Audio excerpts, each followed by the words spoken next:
athletic enterprise video. Now it is Monday afternoon, a beautiful day outside, got a little break in the day. Now I have found myself talking about the same thing and having roundabouts the same conversation with quite a few different clients. And this is a conversation I've had to have with many clients in the past, with many students, or with anybody that I've worked with who is attempting to further their skill set or kind of take steps necessary in order to change their life. So what I wanted to do is, since this has been a recurring theme today and kind of consistently throughout my time working with clients, I wanted to go ahead and make a video to address this subject. Now, the title of the video, where, oh where am I supposed to find the time to work on me? I work 8 to 10 to 12 hours a day. I have household chores. I have bills to pay. I'm driving in traffic constantly. I'm running errands, I'm grocery shopping, I had to handle business for my family. Where on earth am I supposed to find time for me? Great question, phenomenal question, because in order to get to somewhere that you haven't been before, you have to do a lot of things that you haven't done. So how are we supposed to make time for those things? Where are we supposed to make time for the gym, for meal prepping? Where are we supposed to make time to sit down and write out our goals? Where do we make time to actually, manifest and create a new reality? Where is any of this time supposed to come from?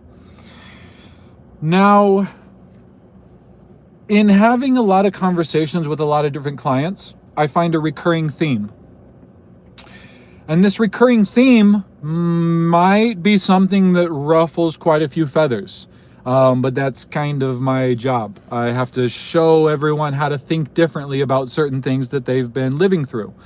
So let's go ahead and try to think a little bit differently here. So the common narrative that I hear is, I'm so exhausted from everything that I do that by the time I get home, all I want to do is rest and recover. Like I need to recover. I did so much. I expended so much energy that I literally have to recuperate in order to be able to give the same amount of energy tomorrow, because it's so exhausting. That's completely okay. There's nothing wrong with that perspective or that mindset. And I am a firm believer. I will 100% buy into the fact that you are exhausted at the end of the day. I am not going to, contradict you there at all. The world that we live in is a very exhausting world. So I won't battle you on that. But what I will say is the time that you're using to recoup and recover is doing nothing but making the next day harder. Now, how could that possibly be?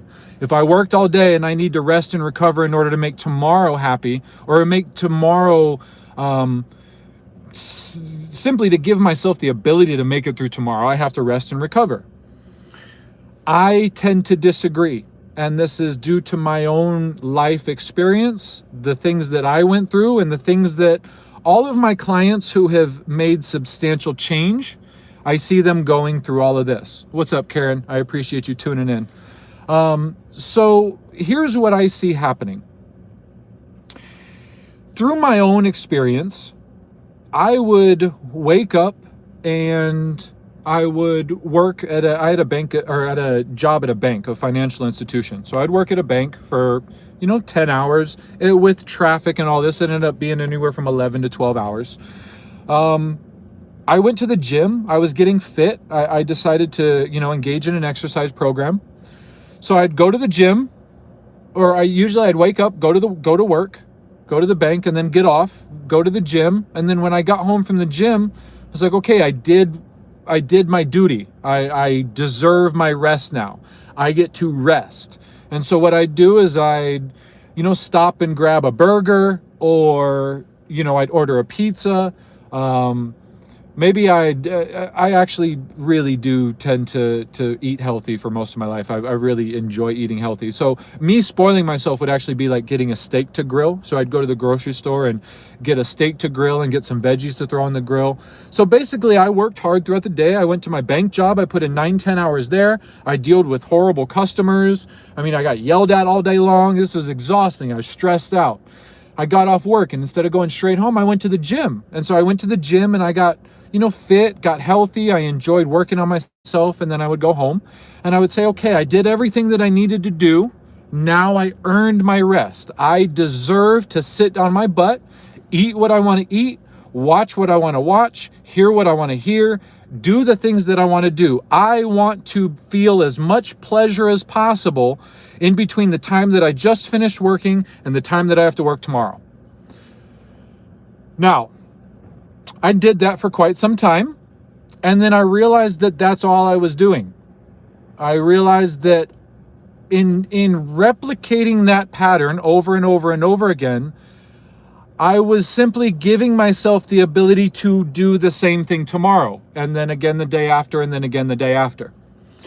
And I didn't even really understand what was going on until I started to look at the concept of investment. I had to look at it in like financial terms, especially being, having a bank job, being very, money minded, financially minded. The investment aspect or the investment outlook made a lot more sense to me. So what I did is I looked at the way that investments worked. Okay. So say, for example, I work at a job. I go pull weeds for, 3 hours and I get $50. Okay. I just went and pulled weeds for 3 hours and I got $50. Now I want to take that $50 and I want to go buy a pack of soda. I want to buy a steak. I want, maybe I want to, drink a little bit. Maybe I want a beer. It feels good to kind of zone out a little bit. So I want to go ahead and take the $50 and I want to go spend it to make me feel good because I earned that. I earned the right to feel good because I worked hard. So I take the $50 that I earned and then I spend it. What happens? I have to make another $50 tomorrow because I just spent the money that I earned. Okay? So I'm replicating this cycle. What I realized later on down the road, through much trial and error and many, many days where I didn't really have much at all, I realized that if I spent 10 of those dollars and took the other 40 and used the $40 in a way that helped me make more money tomorrow, say, for example, I'm, pulling weeds, right? Say, for example, I'm pulling weeds. And I can only pull weeds for 2 or 3 hours before my hands start to hurt. So I take the $50 that I earn, and instead of spending all 50, I take 25 of it to go buy myself a pair of gloves. That's an investment in my business, right? Which means I only have $25 left to spend, but then tomorrow I can pull weeds for 5 hours instead of 2 because now my hands don't hurt so much. So now instead of making $50, I can make maybe $75 or $80. So I realized that if I take some of what I have right now and invest it into myself, then later on down the road, I'll get much more than I'm getting right now. And then later on down the road, I'll have much more than I have right now. So then I went, okay, hold on, let's take this all the way back and let's look at this in terms of kind of how I'm spending my time, because they say time is money, right? So if time is money, then it should work the same way that money works. So now we're getting somewhere. So here's what I did. I said, okay, let me go ahead and I have 2 free hours after work. Okay, I finished work, I finished the gym, now I got home and I have 2 free hours. Okay, if I take an hour of this time and I read a book about how to become more financially aware or more financially independent. Or if I take an hour of that time and I read a book on how to start my own business, how to take a skill and turn it into a profitable business. Okay, now I'm starting to add to my own repertoire. Yes, I have less time. I have less time, of course, because instead of 2 hours, I had to go read that book, which cost me a whole hour. But because I read that book, I now know more tomorrow than I knew today, which means that I have the ability to start building something for myself. Now, the thing that I'm building isn't going to give me a return the very next day, or maybe the very next week, or not even maybe the very next month. But then again, if I look at financials very much work the same way. It's hard for me to make an investment and then want the return on my investment 24 hours later. Usually I have to give it some time, okay? Now your investment with your time works very much the same way. Now I had this very same exact conversation with a client of mine. And the word for word, I believe what I told my client was, you think that your day off is your day off. It's not really your day off. You're touching on a topic always surfaces with clients I serve. The comment disappeared before I could read the whole thing. But I saw you 100%. I appreciate you tuning in. And I hope that I'm covering information that maybe filling in a little bit of the blanks when you work with your clients. But yes, as you can see, that this is a common recurring theme in self-improvement. I want pleasure because I don't feel good. So pleasure makes me feel better. Oh shit, that pleasure only lasted this long, and now tomorrow I have to replicate that pleasure. Dang it. That means that pleasure wasn't really pleasure. It was procrastination. That pleasure wasn't really pleasure. And that wasn't really a moment of peace. That was me ignoring my responsibilities. Here's where it gets kind of serious. You get home after work and you know that you have a sink full of dishes and your counter's dirty and laundry is piling up and your house smells funny and you don't know why it smells funny, but you're not going to take the time to figure it out. And so what do? You turn on Netflix, you pour yourself a drink, or you roll yourself a joint, and then all of a sudden you ignore your problems and they disappear for a little while. So it's not actually time of peace, that's time of ignorance. And what I realize is I'm not making my life easier by doing this. I'm giving my problems time to compound. So while you're ignoring your problems, they're getting stronger. And this is a concept that a lot of my clients have never heard of before. They never realized that their day off was their opportunity to work for themselves. Your day off is not a day off of work. Your day off simply means that you're not putting money in that CEO's pocket that day. If I work Monday through Friday, Saturday and Sunday are not my days off. Those are not leisure days for me. Those are not days for me to neglect my development. And I'm sure a lot of people out there are saying, yo, I know those aren't my days off. That's when I do my laundry, and that's when I do my dishes, and that's when I clean my house, and that's when I run my errands, and that's when I pay my bills. Okay, so then what are you going to do other than work and then your basic necessities? Because what I realized is if I want to be in that 1% group, if I want to be in the 1%er group, the 1%er has nothing to do with money or income. Because money and income are a byproduct of a mindset. And that mindset very much is relentless. It's constantly vigilant. It is always on and active and searching for opportunities. And so I found through my own personal process over and over and over again that when I thought I was resting and relaxing, I was ignoring my responsibilities. When I thought I was recuperating, I was putting myself in the negative. When I thought I was resting and relaxing and giving myself a reward for the work that I did, what I was actually doing was punishing myself. And I didn't realize that until I looked around one day and I went, wow, all I've been doing for the last 5 years are working my 9 to 5 and doing my chores. I felt really silly. I felt really validated throughout that whole time. I thought that having a job and doing my chores entitled me to the life that I needed to actually be earning. This is a very difficult concept to explain because a lot of people are experiencing this in a lot of different ways. And I experienced this a lot of different ways myself. I lived this process quite a few different times.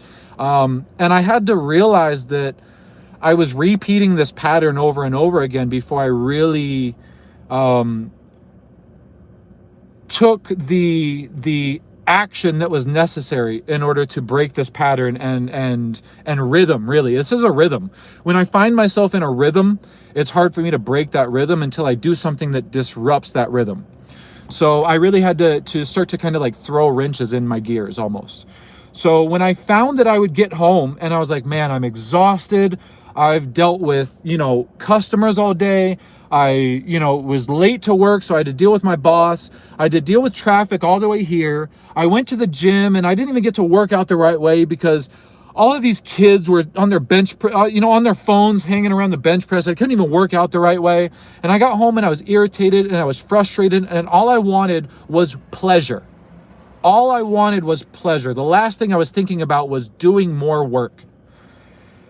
And then I decided to really hold my feet to the fire one day. This is literally how it happened. I laid on my bed and I relaxed. And then I heard a voice in my head, and that voice said, read a chapter in your book. And I said, screw you. That's exactly how it happened. I was like, there's no way I'm reading a chapter in my book. And then I had this weird moment of stillness. And I think in that moment of stillness, I had a realization, or like I got a good perspective of something. And that perspective was, I am observing my thoughts fighting each other.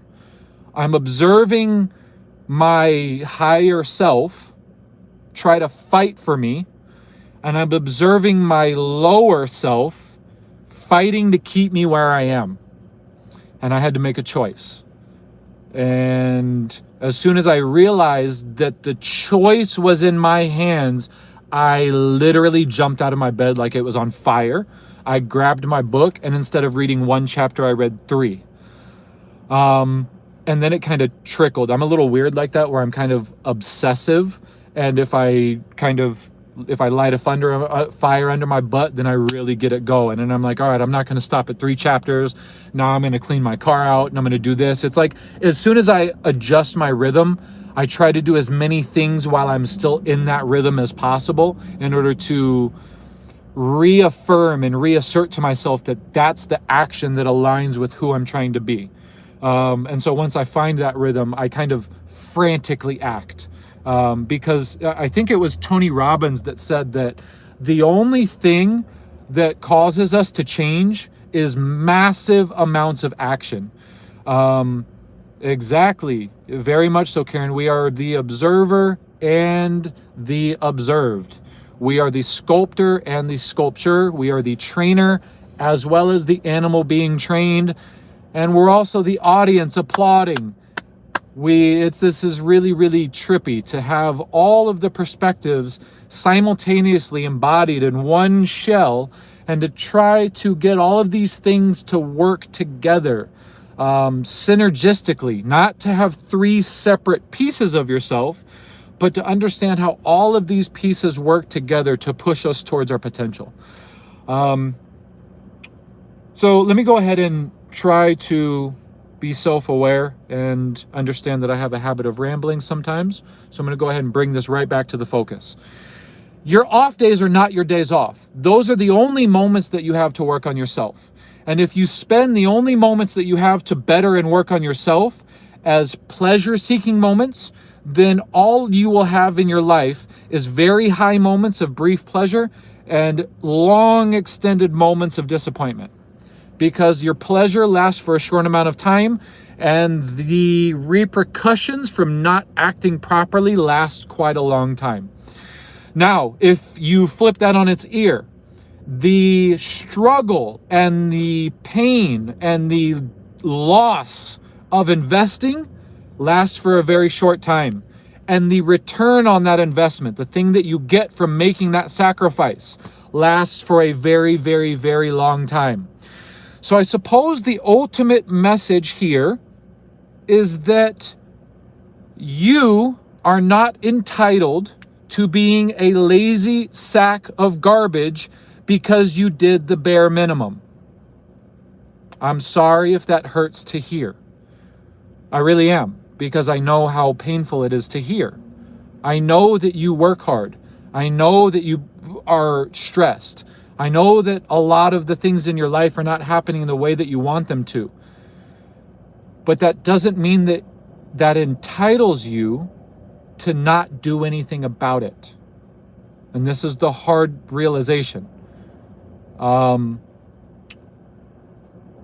Just because you have a job and just because you handle your basic chores does not mean that you earn the life that you imagine in your head.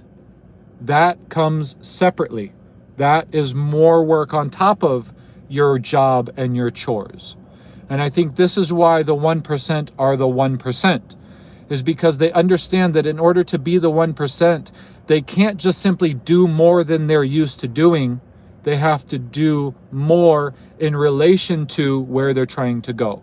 I explain this to a lot of my clients. You're right here, and you think that because all of a sudden you go to here that you deserve what this work rate gets you. We have to work at this work rate, even though we start here. It's a slow and steady progression, okay? So what we're doing is we're not just working more than we've worked before and expecting our magical life to materialize.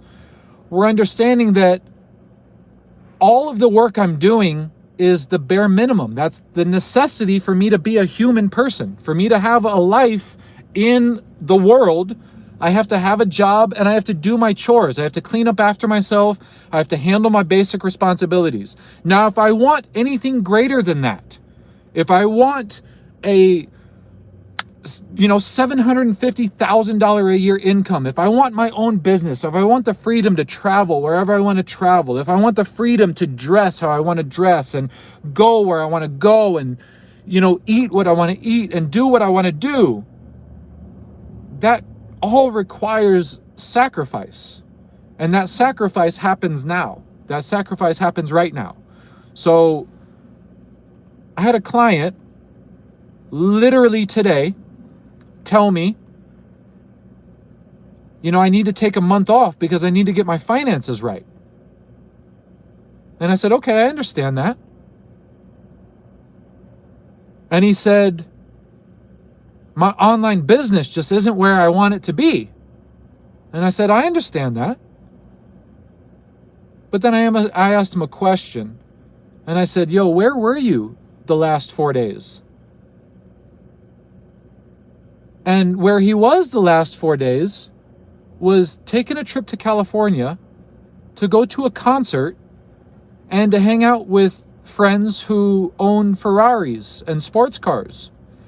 And he was on his Instagram story showing pictures like it was him in the Ferrari, like that was his lifestyle. And I knew as soon as I heard this that I had to make a video, because I know that there's so many people out there that feel that if they can convince others that they are living that life,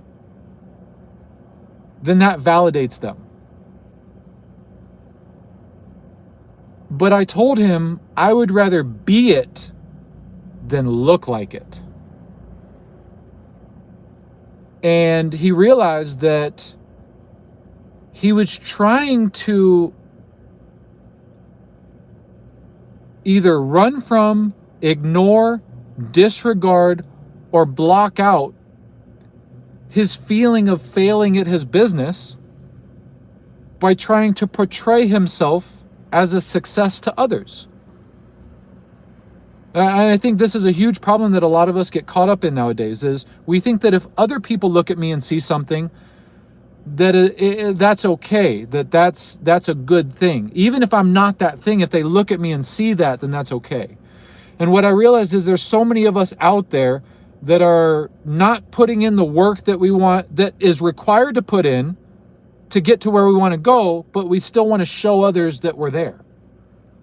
And I think that that's really damaging to us. I think that that's very damaging to us in our society.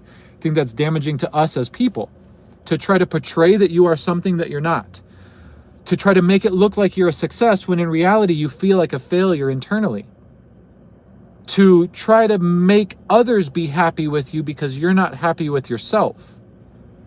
And I think this is a trap that most of us get caught in. I know I've been caught in this trap most of my life. And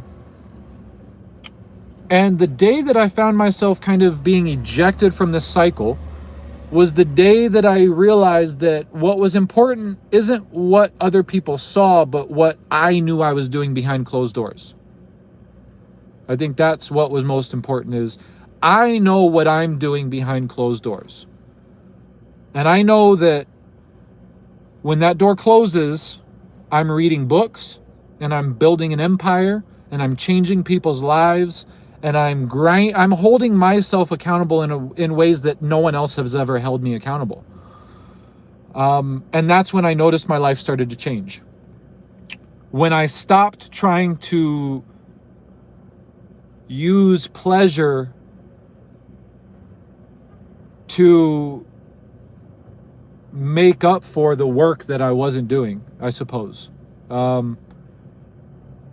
This is it's kind of weird because I'm going back and sifting through my own experiences and kind of I'm finding my parallels between my client and myself. And as I discuss this, I'm meditating on it at the same time. And so this is a really unique position to be in for myself, to know exactly where so many people are getting stuck and to try to find the right way to articulate it to everybody. It's kind of a unique position to be in. It's a lot of fun. I would love everybody's feedback on this video. If you've made it this far, if you sat through 27 minutes of my face, thank you, first and foremost. And then 100%, let me know what you should be doing that you're not, and what you're doing in order to fill that space. I think that's what's really fun. Let me know what pleasure you're using to negate the work. I think that's what would be really fun in the comment section. So write down, it can be as simple as Netflix. All you got to type is Netflix. Oh shit, okay, somebody's watching Netflix instead of, reading or learning. Alcohol. Oh shit, okay, that's a good one. A lot of us out there like to drink alcohol instead of, cleaning up our area or learning how to build a business or learning how to further our skill set. Planning and procrastination. I used to procrastinate by planning. I used to sit down and write the same goals over and over and over and over and over again to make me feel like I was actually getting closer to achieving the goal, when in reality, I should have been using that time to actually work on the goal. Oh man, I can't tell you how upset I got I felt like such an idiot when I realized that I would literally go, okay, it's time to build my business. And I would get all my pen and paper and I'd fill my backpack up and I'd go to the same coffee shop and I'd sit at the table and then I'd pull all my paper and I'd pull my pen out and I'd get my coffee and I'd write down the same goals that I wrote the day before. And it took me a long time doing this before I realized, oh, I'm really terrified right now. I'm so scared.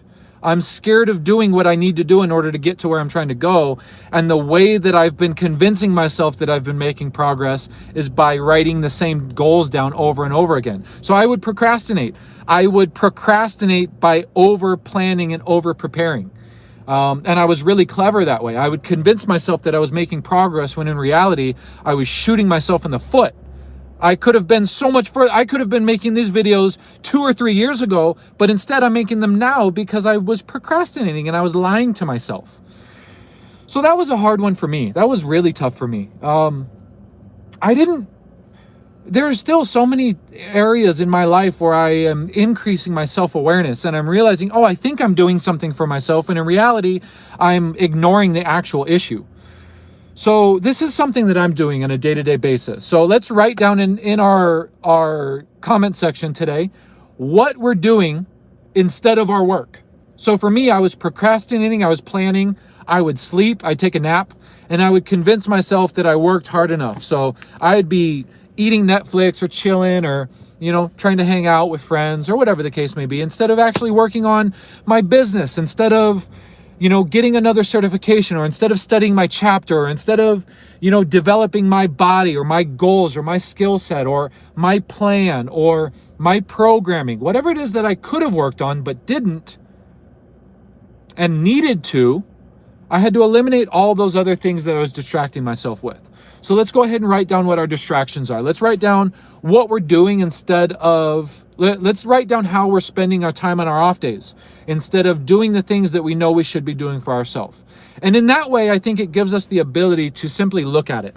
You put it down and you just look at it for a second and you go, oh, wow, okay, I'm doing Netflix instead of doing my work. Instead of studying and figuring out how to further myself, I'm playing, Game Boy or Game Boy. Good grief, I just aged myself a little bit. Whatever the kids are playing now, Instagram, all right? I'm scrolling through Instagram for 3 hours instead of, building my business. Instead of reading how to win friends and influence people, I'm looking at big old booties or big old muscles on Instagram. Whatever the case may be, how am I filling my time? How am I giving myself pleasure? And I think if we can identify the places that we're replacing work with pleasure, we might be able to kind of get a little bit more self-awareness. And I think that's what's important here. So again, guys, one more summary. Your off day is not your day off. That's your only day that you're going to work for yourself. If you spend your Monday through Friday, your 9 to 5, putting money in that CEO's pocket, and then you go home and you spend time making sure that your house is clean and that you're in a position to go make more money for that 9 to 5 corporation tomorrow, where are you ever going to come into the equation? Where do you fit in? That's what's important. You guys come first. That's very, very important. If you don't make money for you, if you don't invest in you, you're investing in making somebody else rich. That's very important. I couldn't sleep well at night. I couldn't get good rest knowing that I was selling myself by the hour in order to make somebody else's dream come true. That didn't sit right with me. So if one person out there, if 100 people watch this, then I expect the 1% rule to be in effect. I expect 1 out of every 100 of you to even hear what I'm saying. Okay? I expect 1% of you to act on this. Yeah, Karen, I see you. I see you. If 1,000 people watch this, I guarantee you Karen is one of those 10 people that actually listen and that actually put it into play. And not only put it into play for themselves, but they put it into play for themselves because they know that they will influence others through their actions, not their words. Good form, Karen. I appreciate you and I'm proud of you for all the work that you're doing, not just for yourself, but for others. Thank you very much for vibrating on a frequency that allows us to connect and allows other people to change their lives. So I appreciate you. Good form. All right, guys. We need to figure out how we can take our off days and start to use them to change our life. We need to take our time off and invest a little bit of that time into yourself. You need to come up with an action plan as to how you can break free from the cycle that you have been living for so many years that you are so desperate to get out of, but all you can figure out how to do is replicate. That's what we need to do here. That's exactly what I'm here for, okay? I am here to simply tap you on the forehead and show you a different way to think about something. The thing that I hear more than anything in my life right now is, wow, I never thought about it that way. I never looked at it like that. I never heard it put like that before. That's what I get over and over and over and over and over again. And what I'm coming to realize is my job is simply to create more self-awareness and to simply shift your perspective a little bit, to give you another option to think about things, okay? To show you that there's a new way, a different way. You don't have to be trapped in the same cycle. You can look at your off time and start to look at it as time to invest in yourself. And if you start to do that, you'd be amazed at how much you can accomplish in 30 days. If you take simply half of your pleasure time and you dedicate half of that time to yourself, let's look at all of November. Let's look at all of November real quick. How much time total did you spend on Netflix, on Instagram, or on your phone? And if you say, I don't know, your iPhone has this really cool thing that says screen time. If you pull up your screen time and you decide, I'm going to take a quarter of that screen time and dedicate that to myself, holy moly, where will you be? True Beauty by Tasia. Hey, mama. I love you too. I hope you're having a good day today. We need to take at least a fraction of the time that we're spending on pleasure and dedicate that to ourselves and watch how your life changes. Thank you guys so much for tuning in to another Rant and Ramble by Coach Drew. Make sure you hit the like button and the subscribe button and hit the notification bell so you don't miss out on any information that will help you reach your potential. I'll be ranting in the car probably a lot more often. And thank you all so much. I'm very, very grateful for all of you, for all of the viewers, all of the watchers, all of the listeners, all of the supporters. Anyone who puts their eyes on this page, I'm grateful for you. Thank you all so much. To my clients, I appreciate you guys more than you will ever know. You are the driving force behind all of this. You are the motivating factor for a lot of these videos. And by extension, you are the thing that gives all of these people this information. So I just want to continue to express how unbelievably grateful I am for everybody who's been a part of this process, my process. Without all of you, I would not be who I am. I would not be where I am today. And I'm very, very excited to see where this continues to go. So thank you all so much. And I'll see you guys when I see you.